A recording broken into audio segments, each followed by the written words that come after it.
Okay, it looks like everyone has joined us for the evening. So hello everyone, my name is Christina Jansen from the Scottish Gallery, and this is the moment you've all been waiting for, which is the conversation between Lachlan Goudie and Jim Naughtie, who are here tonight to discuss Lachlan's new book, The Story of Scottish Art. And I know that Jim, who has just come back from America, has been dying to do this. And so thank you very much for joining us tonight. It's a shame we can't all be together, but here we are. And I'm going to hand over to you, and I will see you in 40 minutes or so. Christina, thank you very much. It's a great pleasure to be here. I mean, albeit online.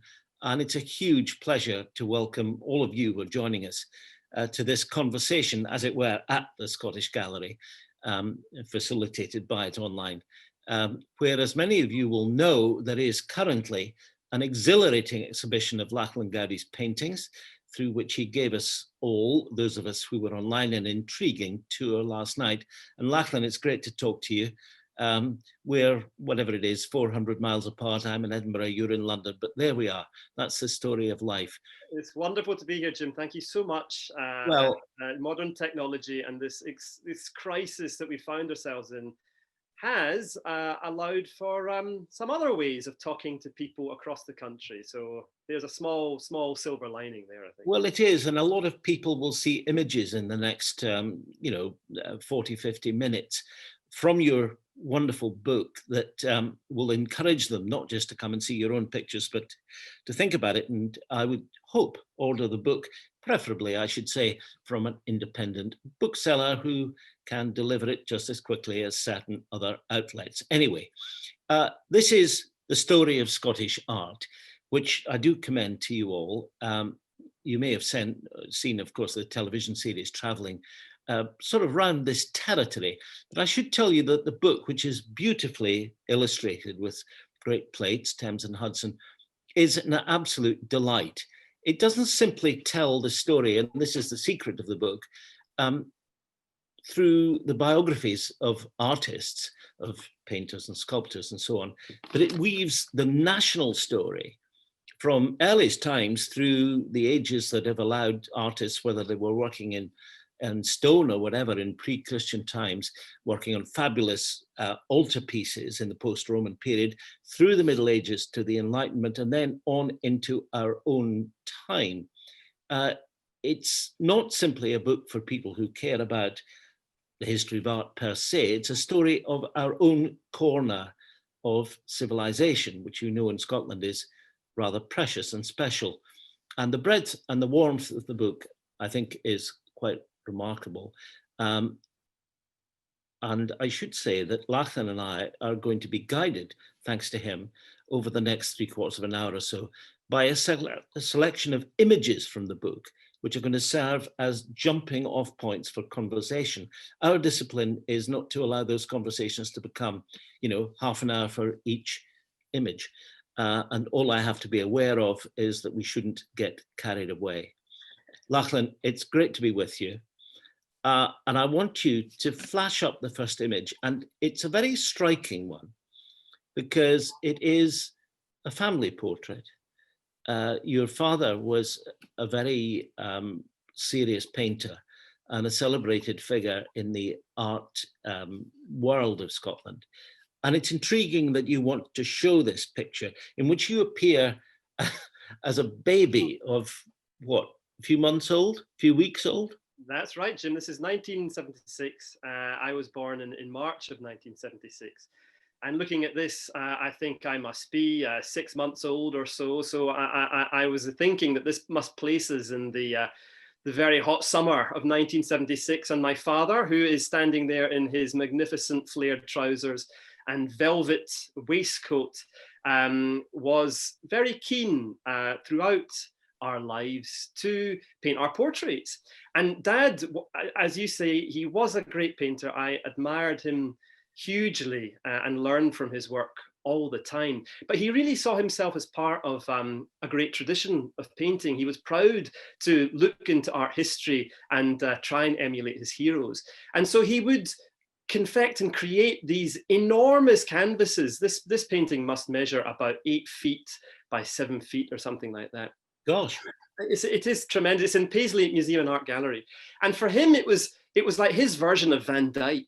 You know, he was painting the great royal family, his own, of course, and it would feature us all, my brother in the background on a rocking horse, actually, dressed up as a little suited soldier in tribute to Manet's pipe player. My sister on the right-hand side, the eldest of us all, in her yellow tights and with her little doll by her side, which we have in this house and that my young daughter loves to play with. And of course, myself, suckling on the great teat of art history in Scotland. And I have to say that when these paintings got hung up on the walls of our home, it was always rather reddening in the face for me when my friends came round. And the next day I knew the playground would be alive with gossip about what Lachlan's family have got hanging in his house. You'll never guess. Well, the family story, of course, takes us back to the West End of Glasgow. And one of the things I think which is precious to you is the fact that your father, let's forget about the celebrity, but just the craft that he loved, had his studio in the house, which is something that you still have, and that in your development as a child, as a sentient adolescent, was terribly important that it happened there.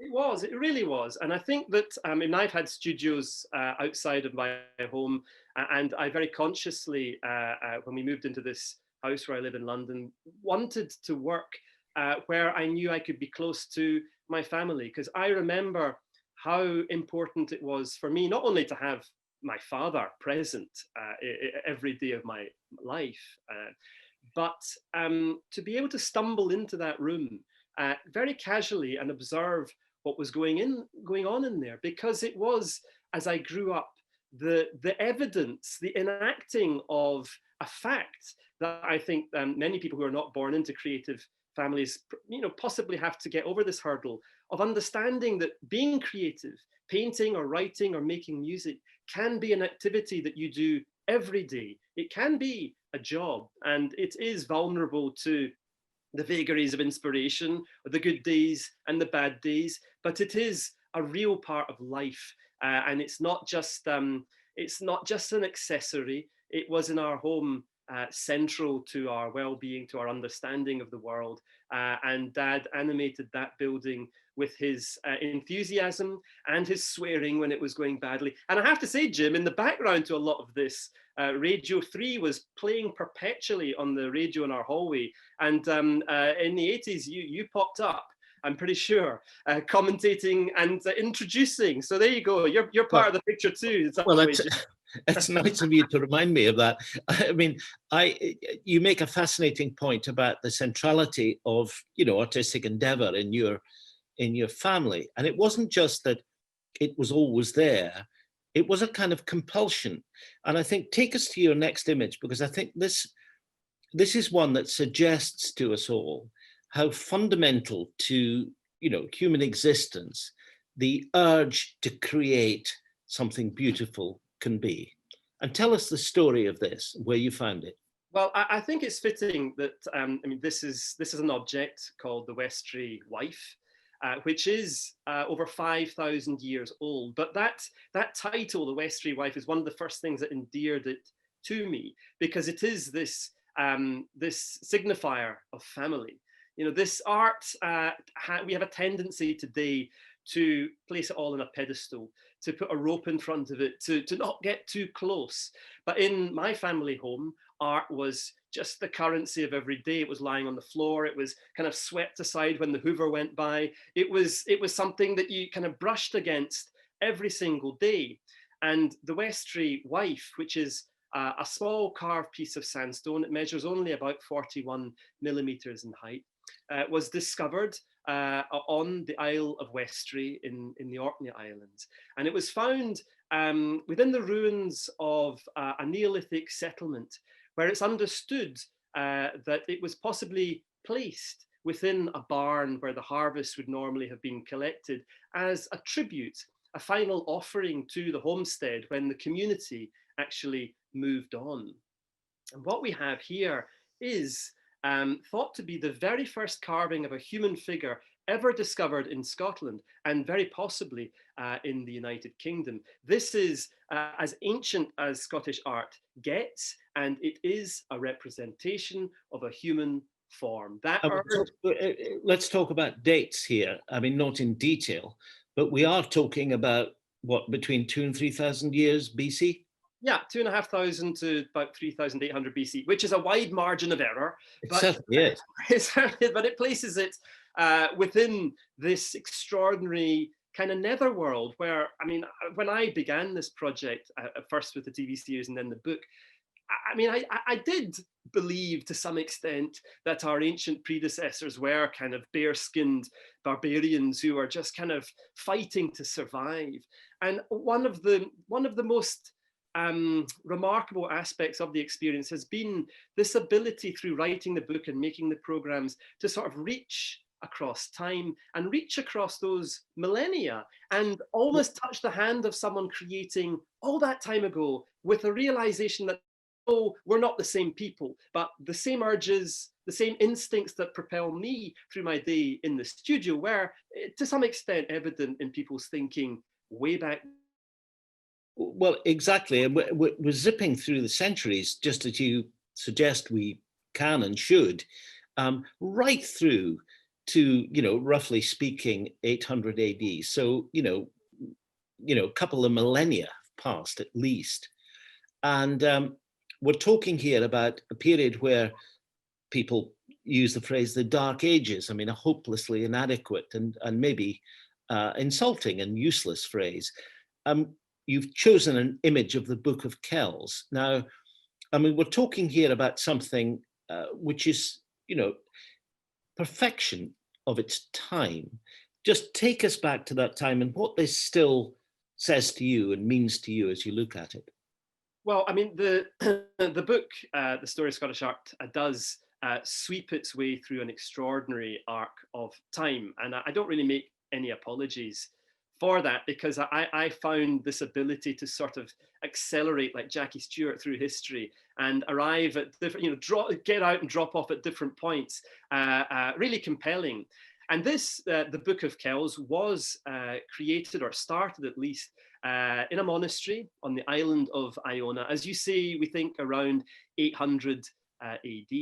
And what it represents is the role that art played in the Christianization of Scotland, because at its very outset, art, the story of art in Scotland, was an alliance between people who were creative and the people who had power, because it was as early as the tribal leaders of our image that we began with, the Westry wife, right through all those centuries to the point where in 563, Columba is said to have landed on Iona, that we find art is exploited by people in power or by people who want to spread a message. And in 800 AD, it was the message of Christianity that missionaries were hoping to convince the tribal people of the west coast of Scotland was their path into the light. And what they devised in order to convince those folks of that fact was a document that actually shines with luminosity from every single page. There are 340 pages of the Book of Kells, but we think that only 4 scribes potentially were involved in creating it. Extraordinary. Of course, you can see it in Dublin to this day very easily. I mean, what you're saying there is that the history of our societies, primitive as we call them, through various phases to the present day, are absolutely intertwined with the way that the management, if you like, of the creative spirit developed. That, the creative spirit is not something out there that just chunters away. It has to engage with a world which is changing the whole time. And there you see it. And you talk about zipping across the centuries. We jump, I mean, a mere 600 years, who cares? Very easy. We jump to what I think is one of the most extraordinary pictures in this collection. Just tell us what we're seeing here, where it is, and what it reveals to us. Well, the next image is one of only two surviving pre-Reformation depictions of the crucifixion in Scotland. It's a huge panel painting. It must measure, this one, about 12 feet across by 4 or 5 feet high. But it sits quietly in a kirk in a village called Fowles Easter, lost somewhere in Fife in the rolling hills in the countryside. And I first stumbled across this image when I was doing some research for the television series, The Story of Scottish Art. And it was created, we think, around about 1480. We don't know who by, possibly by a Dutch immigrant artist who was working in Scotland. And what again it represents is that from that Book of Kells in 800 AD through to this point, that alliance between art and the church, imagery to convert and to compel people to get on their knees, had persisted, but also art and the monarchy and the church was a kind of triangular alliance. So we find ourselves in the 15th century when, you know, the European continent is absolutely exploding with the most transcendental creations of the Renaissance. And in Scotland, the Stuart dynasty of kings from James I to James V are equally desperate to try and pursue the very limits of creative possibility in Scotland. And this painting, to some extent, represents that. It represents the kind of art that would have filled the kirks and churches of Scotland. Well, I find this a very fascinating observation because, you know, I think, you know, some of us who were educated in the old way were grown up to believe that, you know, the court of James IV, for example, was, you know, the last but one of the ones who were only here, let's put it like that, was an extraordinary cultural, you know, institution. I mean, there are all kinds of extraordinary things going on. And you look at this, and when you say, and it startles me to hear it, but of course it's true, that things like this were probably around in little kirks all over the country, but they were then despoiled or removed or whatever in the middle of the 16th century.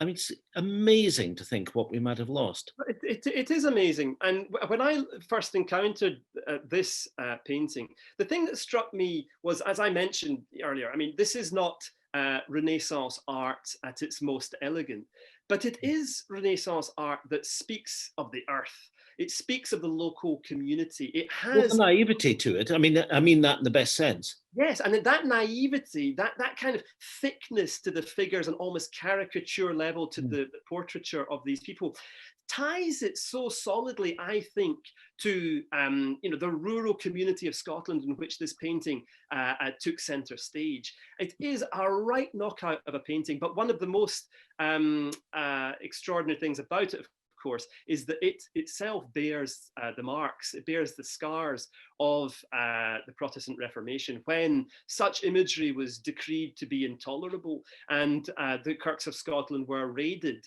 by the iconoclasts, who literally with hammers destroyed many of the sculptures in this kirk that surround this painting. They hammered nails into this work. It was, the surface of it reveals the scratches and the tears. And eventually this painting was whitewashed over. It was painted over so that nobody could look at it again. And when was it cleaned up? I don't know when it was cleaned up. It was painted over, we think, in about 1612. So there was, you know, the Reformation and iconoclasm didn't just happen over the period of a few years. Oh, it lingered, it lasted. It was a torture that went on for decades. Well, there are 200 years of you know, religious stroke civil war. Look, you've made a very fascinating point there that takes us to the next pair of images, actually, because what we see, I think, coming up is a self-portrait by Alan Ramsey, who was, you know, became one of the great portrait painters of the 18th century, and also a picture painted in Rome, or painted of men in Rome, by Katherine Reed. And, you know, this was the era of the Grand Tour and so on. So we're talking about a point where, you know, artists in Scotland in the 15th century might have been, you know, absorbing something from what was going on in Italy. By the time we get to the 18th century, it was something that was something of a craze. And that's kind of illustrated in the two images you've chosen here. Absolutely. And I mean, the reason that we first look at Ramsey is to prove a point that the Reformation did involve the destruction of untold numbers of artworks, but portraiture, the painting of the individual, his conscience before God, was a form of art that the Protestant iconoclasts allowed to survive. And so what we have in Scotland is the evolution of an extraordinarily pure and direct form of portraiture that kind of begins with a lot of Dutch artists who work for the Scottish court, but reaches its first kind of real flourishing of a native artist, I believe. I mean, people argue that George Jameson earlier was Scotland's first great portraitist, but for me, that mantle will always be taken by Alan Ramsey, because he is a portrait painter who stands prominently at the forefront of the history of British art and European art, in my opinion. Well, of course, he went to London and was celebrated and became the greatest portrait painter of his day. He did, and it's telling that his springboard to success was in some ways the complete annihilation of Scotland as an independent state. It was the Act of Union in 1707 that to some extent was the backdrop to his career and allowed him to step forward and become a great figure on the London portrait painting scene, but only after he had been to Rome for the first of 3 trips that he took to Rome during his lifetime. This magnificent canvas was painted when he was only about 24. We think it was started in Rome, but it was possibly finished in Britain, we're not sure. And it betrays, on closer analysis, a style of very flamboyant and un-Protestant crimson underpainting that is suggestive, we think, of the kind of teaching that he would have had when he went to Rome and he was taught by some of the most flamboyant portrait painters in Italy at the time. So, I mean, during Ramsey's lifetime, the urge to go and absorb the wonders of classical art in Rome was just something an aspiring artist had to do. It was the foundation. And the partner picture you've chosen for this little section is a fascinating one, because it's entitled British Gentleman in Rome. And Katherine Reed, I think, jumping from the Act of Union, about which we shouldn't say too much because we might get ourselves in all kinds of arguments that we wouldn't wish. I mean, not between you and me, but you know what I mean. We go to a period, but it's very relevant to what you've just said. Post-Culloden, 1746, Rome, the Stuart court exiled, all sorts of people from Scotland wanting to flee because they'd had Jacobite sympathies. Now, who were these British gentlemen in Rome, and who was Katherine Reed? Well, Katherine Reed was, as you say, an artist who found herself in Rome for very different reasons than Alan Ramsey. Her family had Jacobite sympathies, and following Culloden, she was, with her parents, she moved to Paris, and then she found herself in Rome, where she was very close to the circles of the royal court, the Jacobite court, and indeed became great friends with the secretary, Andrew Lumsden, the secretary of Bonnie Prince Charlie himself. She even apparently dined on a dubious pleasure, I think, at the time. Well, it was a dangerous... Beginning to sink into whatever we call it, desuetude, wasn't he? Well, indeed, but she was with all of the Jacobites, and she also benefited a great deal from their patronage. And Katherine Reed is one of the very first female artists in the story of Scottish art who really, really distinguishes herself. And obviously the context is that in a society in which female artists were not permitted to study from the human form, they were not permitted to study alongside their male counterparts, they were not permitted to have any access to the great private collections of art that maybe their male counterparts would have done. And even they were having been limited by the clothes they were wearing, which in their impracticality didn't lend itself to working in a studio, they were hamstrung as such from pursuing and fulfilling the potential as artists. I mean, one of the fascinating threads in your story is the way that you highlight the kind of forgotten story of what you might call the female line in the artistic story. But I mean, we kind of slightly jump away from that in the next image, because you couldn't get anything more masculine than the image of the McNab, now wearing the McNab tartan. And, you know, it is one of these pictures. It's it almost, you know, Friedrich and the Wanderer in Germany in the 1830s, but not quite. Here's a man with a kilt. He looks very, very grim. And I just feel out of this painting, three words come out to me: Sir Walter Scott. I mean, we're now in the 19th century. We're saying this is what Scotland is. Absolutely. We are definitely in the land of shortbread and heather. And I think that, I mean, the journey that we've taken from Ramsey and Katherine Reed to Henry Raeburn's painting of the MacNab here seems like a long stretch. From Katherine Reed's painting of those gentlemen in Rome, I love, because I think that it shows her representing her British, Scottish contemporaries with a keen eye. She is observing them closely, just as Alan Ramsey would do his own. Do we know who they are, by the way? We don't know exactly who they are, but what we suspect is that they were possibly a cohort of Jacobite young men, because the Jacobites were always very keen to encourage people to come on the Grand Tour so as to distinguish themselves from the Hanoverian bumpkins who they described as having usurped the throne. But in that painting, Katherine Reed, I think, represents those young men as really boorish Brits abroad, and she makes them look a bit squat and a bit complex. I don't know what side the MacNabs were on. I mean, my shameful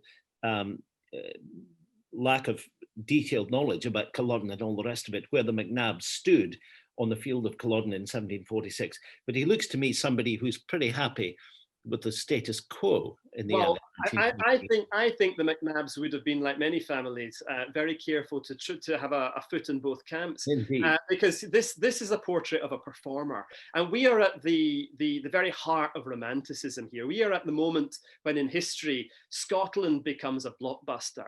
The paintings of artists like Horatio McCulloch, who depicted Scotland landscape, and here Henry Raeburn, who creates these heroic portraits of tartan-clad Highland figures, are kind of using what looks like a whole panorama of Hollywood effects to make Scotland and make a Scot look like a big story, a big panoramic movie. But the fact is that Henry Raeburn was just as close an observer of his subjects as Katherine Reed and Alan Ramsey was, because the more you zoom into the portrait of the MacNab here, the more I believe you look into the eyes of someone who knows that he's playing a role. And in fact, when this painting was completed, after 10 years of sittings, the MacNab here... Standings, rather. Well, exactly, standings. But MacNab, or Big Francis, as he was known, had squandered away his family fortune, the family estate, and he was known to be a drunkard and the father of 32 kids. So he was hardly a heroic figure. And so he was only upright in the painting, basically. He was definitely propped up on something. But I think Raeburn communicates that. And I think that Raeburn is not only an artist of theatricality, he has an ability to skewer the sitter, and definitely in this painting we see him working at the very extreme of his talents and abilities. Well, I mean, you make a lovely point about what had happened with Romanticism in the early 19th century. And of course, Scott's novels and his poetry, sadly read by very few people today, took Europe by storm in the, Waverley's 1815, but I mean, in the 20s and 30s, I mean, I can't remember the figure, but I think it is something like 70 operas have been written. I mean, most of them long since forgotten, but written based on Scott novels. I mean, he took Europe, like a whirlwind.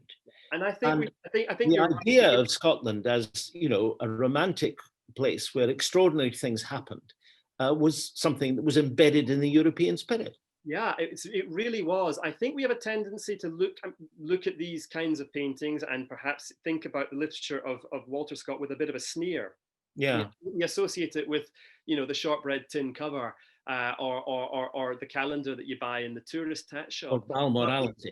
One of the most important things I found when I was writing the book was that when you're looking at art from another era, you really have to time travel in your mind. You have to go back into the context, into that world, and realize what a phenomenon it must have been for the art, the imagery, the idea of a small country like Scotland at the periphery of Europe to have completely embedded itself in the imagination of Europe with the kind of depth and intensity of what that only been reserved for classical mythology up until that point. Really. Well, indeed, and the idea that Scott was some sort of one-dimensional figure who churned out these books in order to pay off his debts and so on is kind of an absurd caricature of somebody who, after all, had known the impact of the Edinburgh Enlightenment in the second half of the last 40 years of the 18th century, when Voltaire said Edinburgh was the most civilized city in Europe.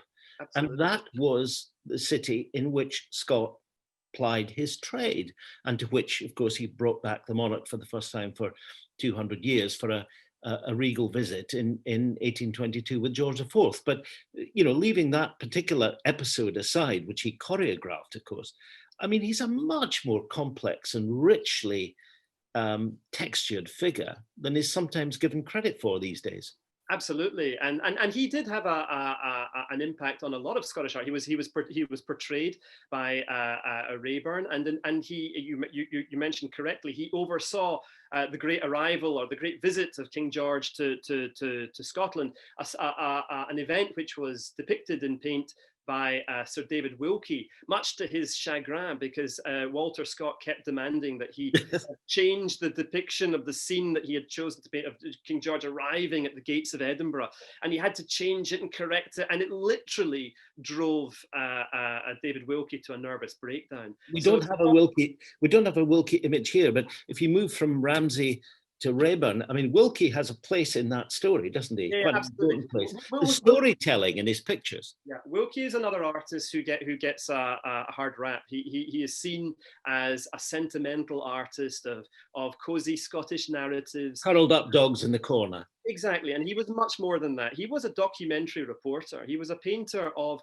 the real character of Scotland. And when he came to London, he became the most phenomenally successful artist that London had seen. He was so rich, selling prints. His works attracted crowds, hordes of people at the Royal Academy. His scenes of domestic interiors, of Scottish rural life.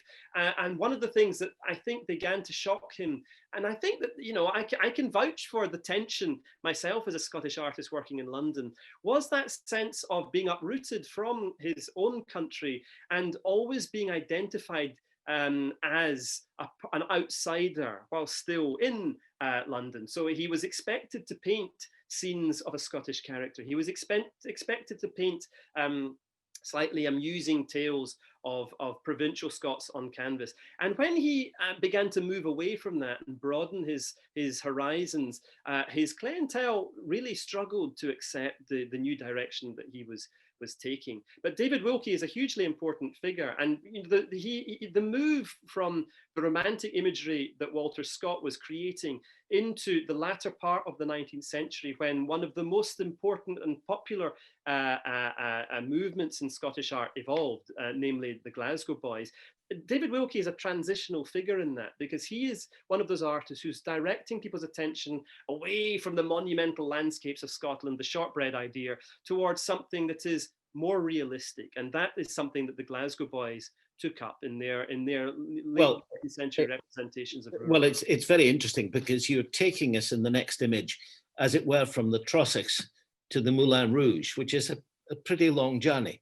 And you've chosen the Dances at the Moulin Rouge by Arthur Melville. Now, I'm interested why you've chosen this one, because of where it takes us in the next chapter of the story. What does this to you represent? Well, I think what we need, if we can move back to the previous slide, then we'll see that's the one.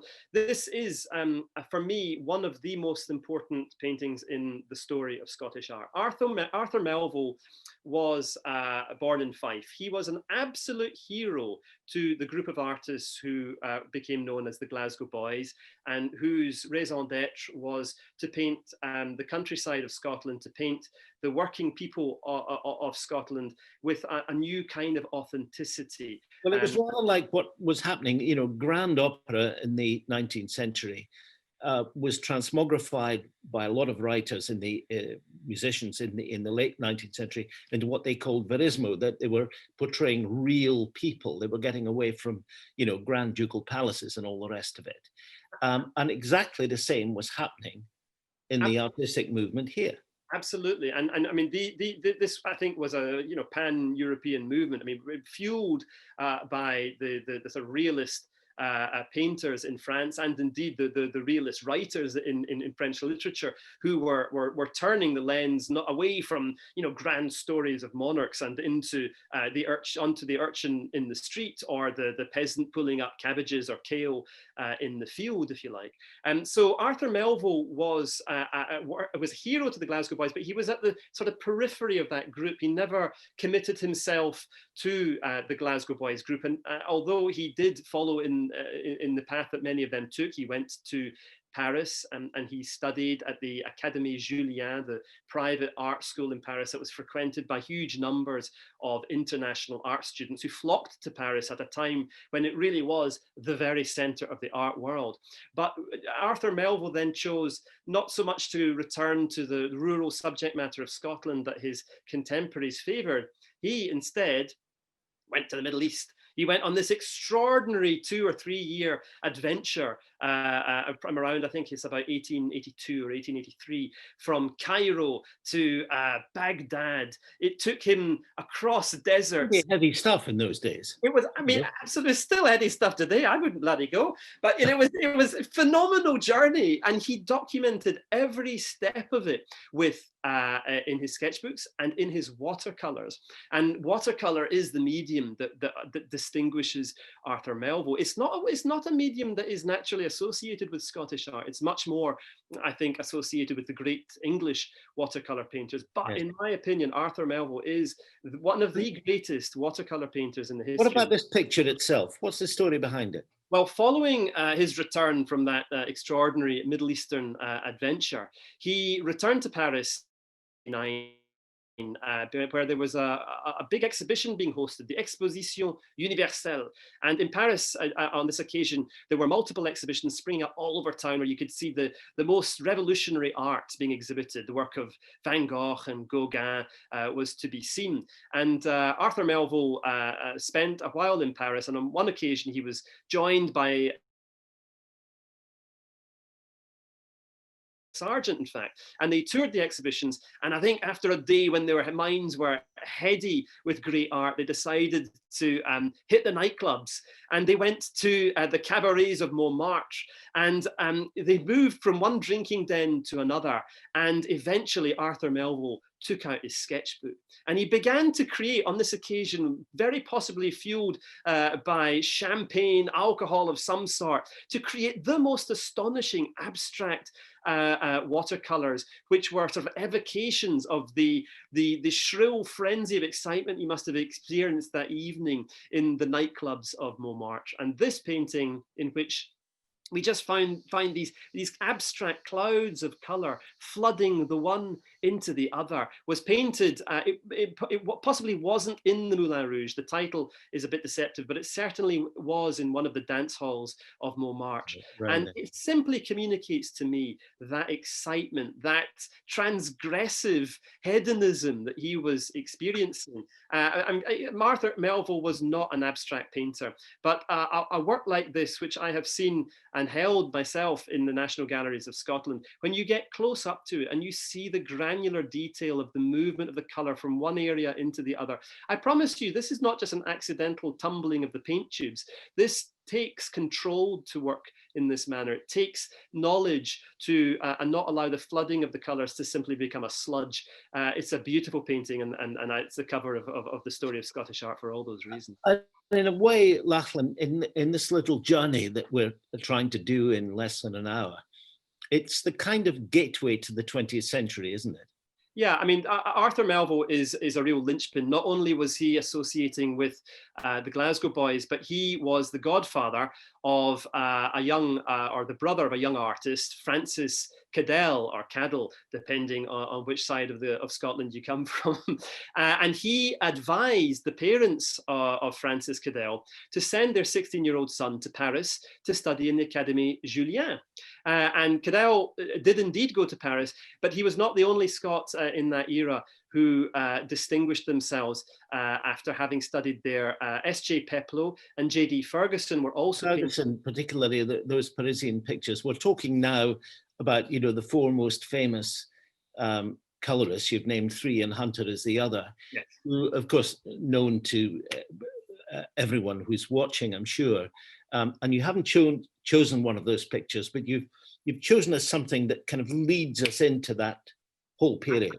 Absolutely, because you can see here, I mean, the Glasgow boys were sensitive to colour, but Arthur Melville is showing an affinity with saturated colour that the Scottish colourists would go on to exploit.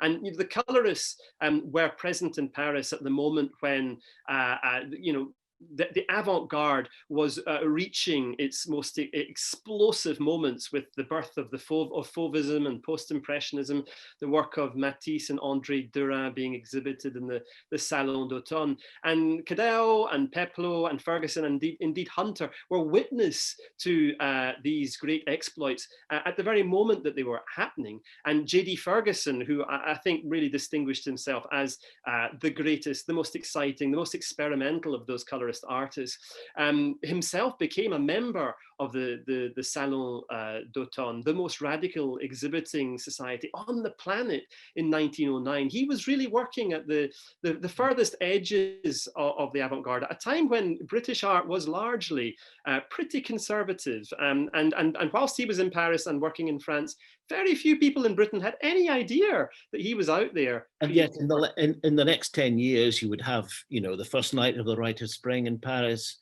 You would have Picasso, you would have, you know, The Wasteland published. I mean, it was a moment of about 15 years when everything changed irrevocably. Phenomenal, absolutely phenomenal to put our minds, to travel back to that world where, I mean, just this explosion, this volcanic moment where all, as you say, these art forms are sort of braiding together, and you can feel the excitement that must have been moving through the city, from Stravinsky's exploits through to the studios of Picasso and Montmartre, what have you. A hunger, a sort of adolescent determination to try everything, to experiment with anything, to make a cultural cocktail in that city that is reverberating still through art. Well, it was like sort of Vienna in the 1820s when, you know, Schubert was wandering around, young boy, pretty shy and ridiculous, scared to talk to Beethoven in coffee houses in case he made himself look foolish. I mean, it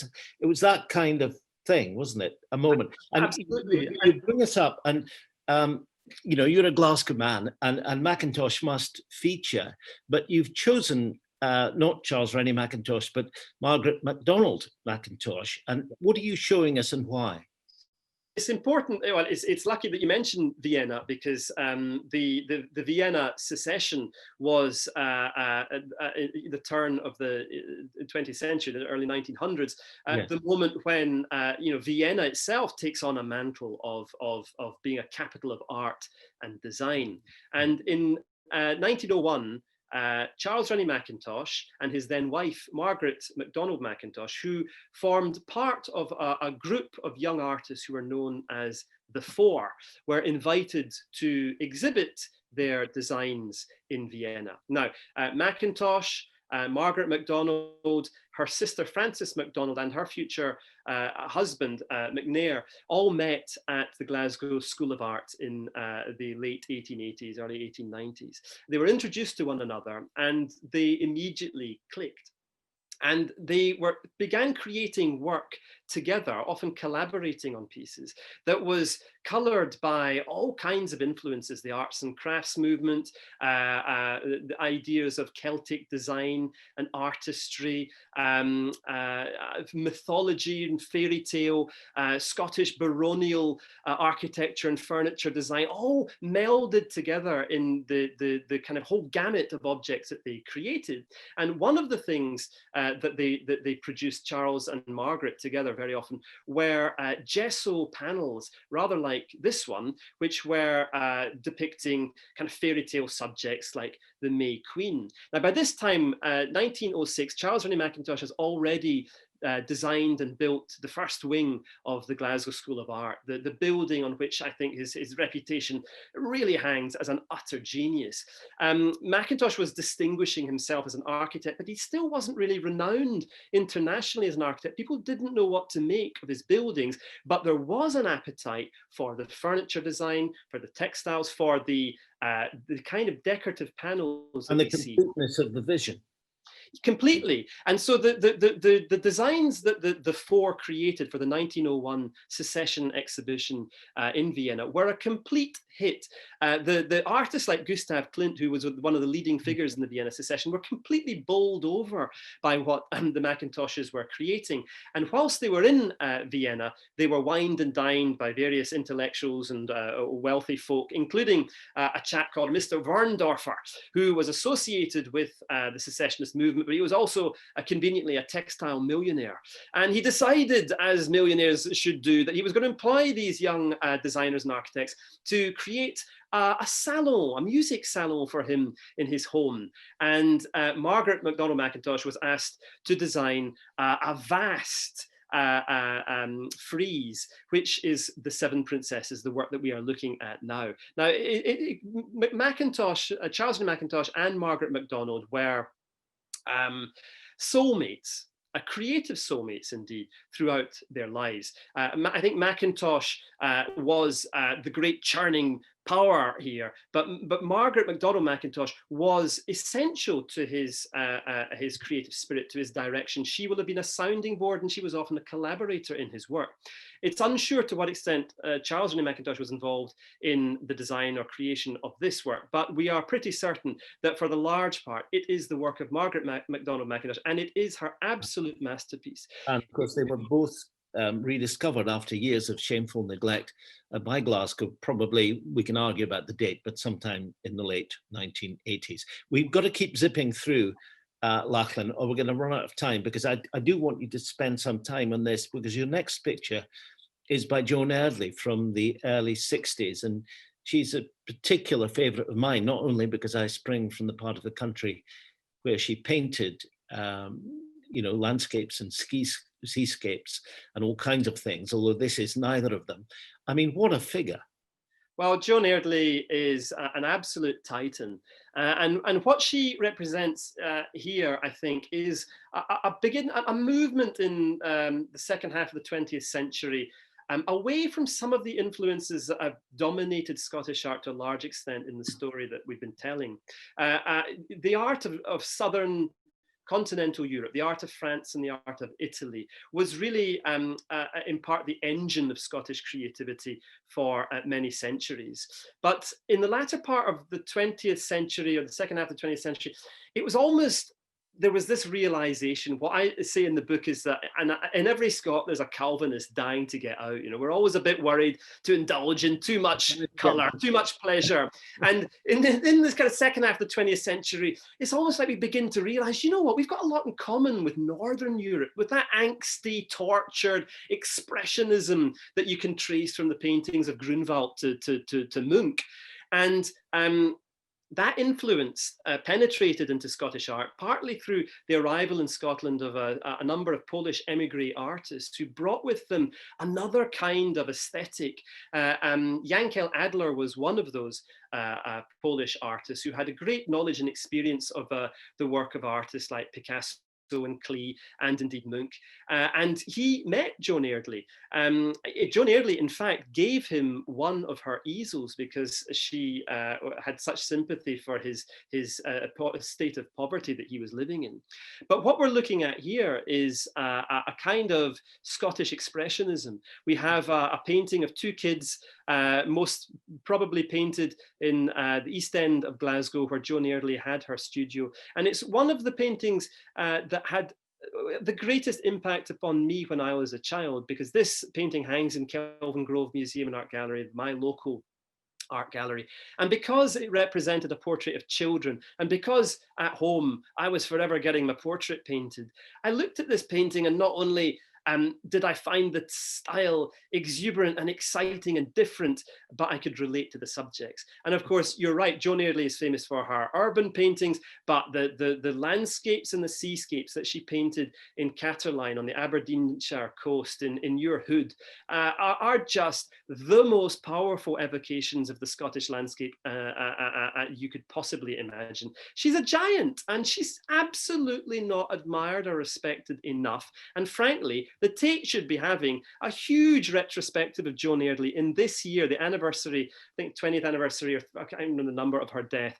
She's a really important figure, and British art needs to wake up to her significance. Well, thank you. That, you know, here.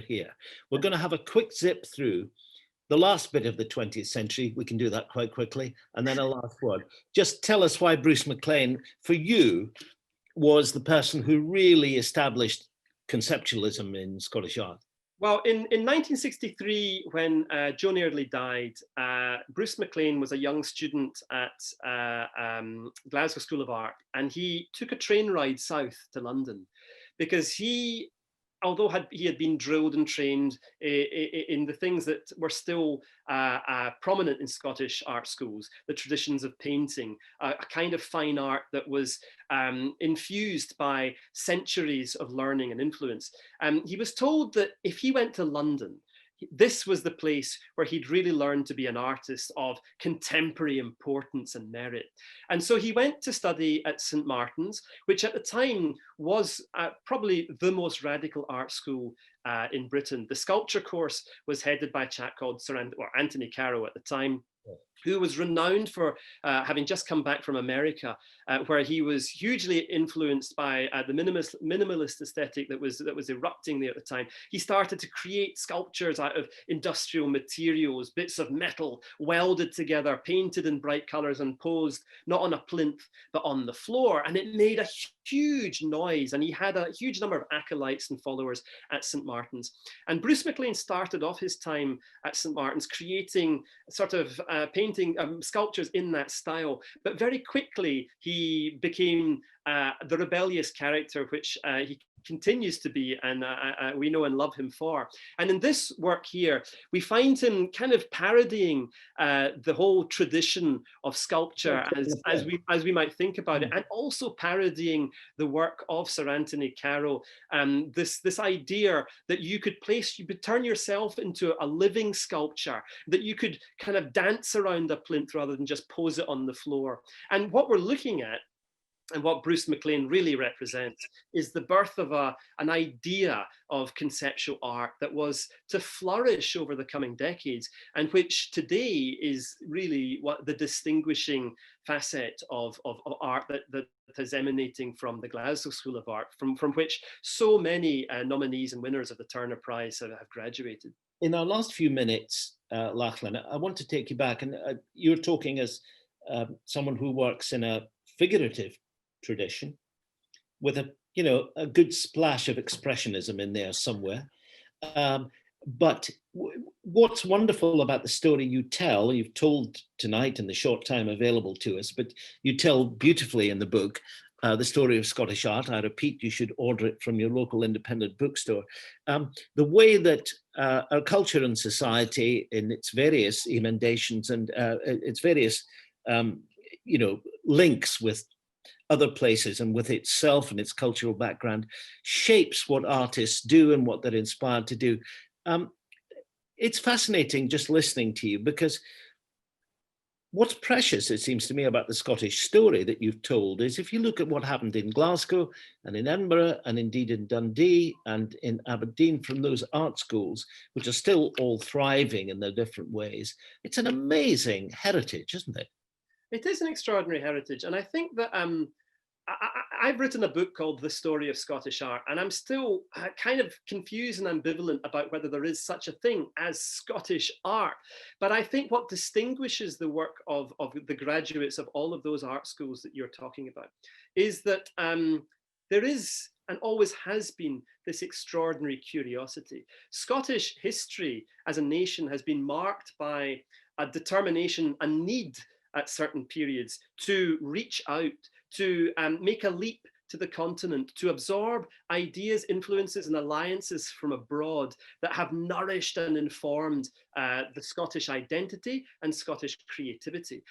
But those art schools have also represented a cherishing of the traditions that they have fostered in their own students. So that when my father studied at Glasgow School of Art, he was inculcated with an awareness of the precedents of painting in Glasgow that through the previous centuries you could draw a thread through. So it's about curiosity and openness to other worlds, and it's about a sensitivity to what's close to home.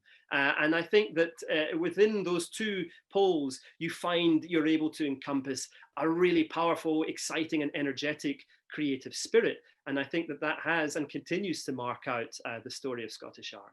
Well, and that's true, isn't it? Because if you are going to be internationalist and you're going to discover and absorb, ideas, images, thoughts, it involves having some kind of sense of security about who you are and what you do at home, because that's the way you get this synthesis that, so much of Scottish history in its greatest periods, maybe going back to, the 15th century and then the 18th century and subsequently in different ways, has told us. But you know what, Jim? But you know what? I think also you say security, and I think insecurity is a very important part too. I think it's that kind of Scottish slight voice at the back of the head going, "Oh, really? Who is anyone listening to us?"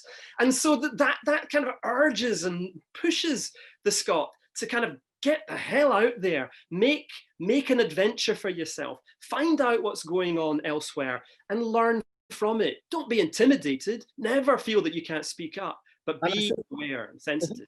The point you make very eloquently is that when you write a book called The Story of Scottish Art, you're not saying, here is Scottish art, it's rather special, it's better than X or Y, maybe not as good as Z, but it's, it's up there. That's not the point.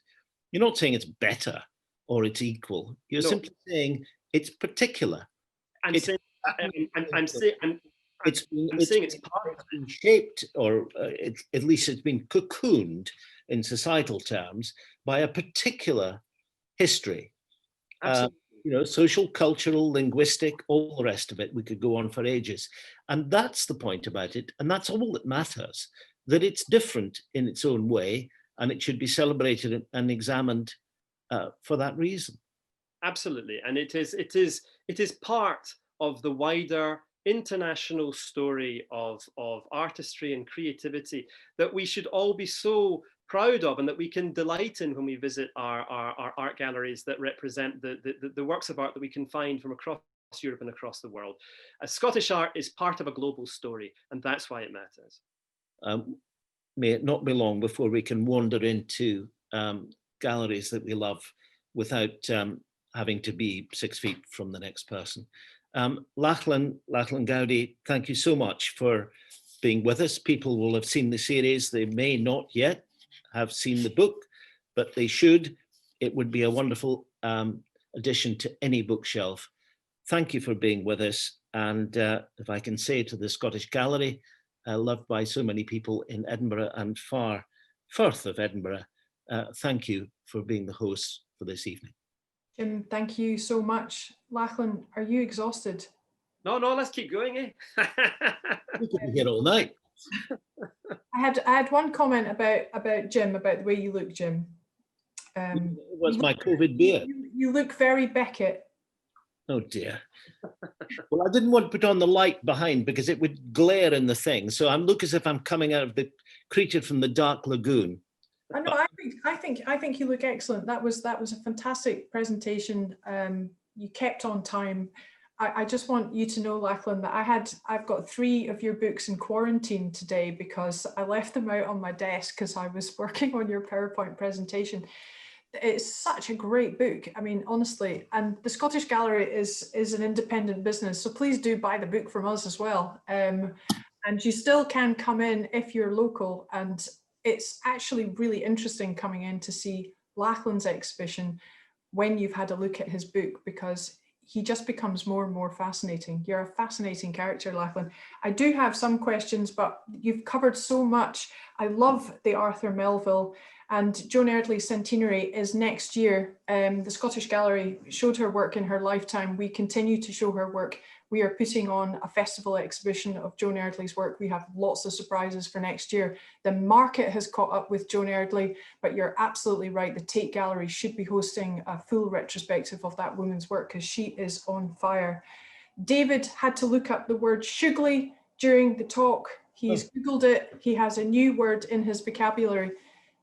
I've learned something about broadcasting. I mean, I'm still such a total amateur. When I listen to Jim, when I listen to Lachlan, you are got so much knowledge. It's such a pleasure. It's such a privilege to have you here tonight. Thank you so much. And thank you very much for your time. And thank you everyone out there for listening, because that was absolutely fascinating. It was a joy for me sitting back with a cup of tea and a glass of wine, listening to that and learning something tonight. Thank you so much. Well, I think we both enjoyed it hugely. Thank you, Christina. Thank you very much, and good night, everybody. Thank you. Thank you.